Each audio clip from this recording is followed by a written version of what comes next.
सुरेश रैना की मुसीबत बढ़ गई क्योंकि सट्टे से जुड़े एक ऐप के चक्कर में अब ईडी के सामने पेश होना पड़ेगा। जी हाँ, इंडियन टीम के एक्स लेजेंड प्लेयर जो मतलब लेजेंड लीग वगैरह खेलते हैं वो ईडी के सामने पेश होने वाले हैं।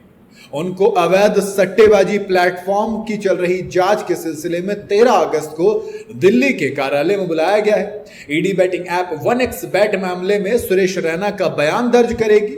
इससे पहले मुंबई की ईडी की जांच की टीम ने परी मैच नाम की एक और सट्टेबाजी ऐप थी। इसके रैकेट के बारे में और जानकारी करने के लिए मुंबई, दिल्ली एनसीआर, हैदराबाद, जयपुर और सूरत समेत 15 जगहों पर तलाशी ली थी। मैं अक्सर कहता हूं ना कि यार समझ नहीं आता, जब आपके पास ऑलरेडी इतना पैसा है, फेम है, तो फिर इस तरीके के एप्स के बारे में क्यों प्रमोट करते हैं? क्यों यंग जनरेशन को आप इस अंधी खाई में डुबोना चाहते हो? मुंबई पुलिस के साइबर स्टेशन की तरफ से साल 2024 में दर्ज एक मामले के बेस पर यह पूरी जांच शुरू की गई है। जी हां, अब इसमें सुरेश रैना भी फंस गए हैं। उनको ईडी के सामने पेश होने के लिए कहा गया और रिपोर्ट्स के मुताबिक उनके ऊपर भी इस ऐप को प्रमोट करने का आरोप है।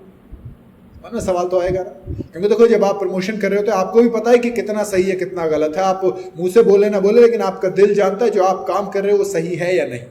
पिछले साल दिसंबर में बैटिंग ऐप 1xBet ने सुरेश रैना को अपना ब्रांड एम्बेसडर बनाया था।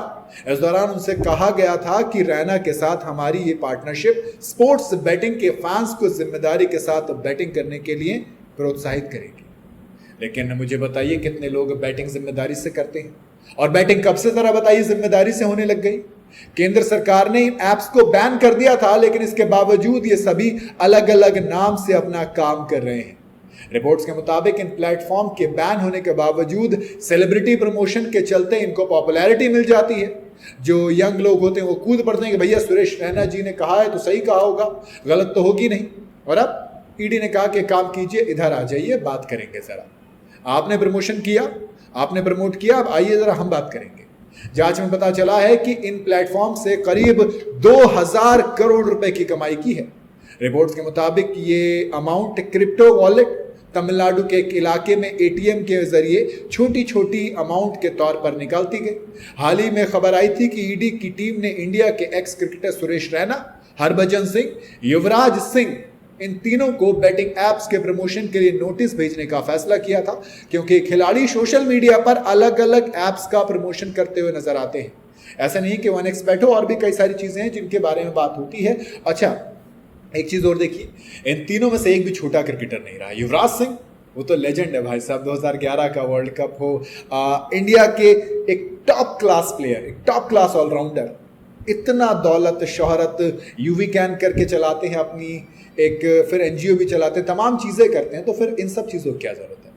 भजूपा तो राजनीति में भी एक्टिव है, तो फिर ये सब चीज़ों की क्या ज़रूरत है? पॉपुलैरिटी, कमेंट्री, तमाम चीज़ें सुरेश रैना भी करते हैं, तो फिर इन तरीकों की ज़रूरत क्या है? मेरे हिसाब से अगर इन चीज़ों को अवॉइड ही करो तो ज़्यादा बेहतर है।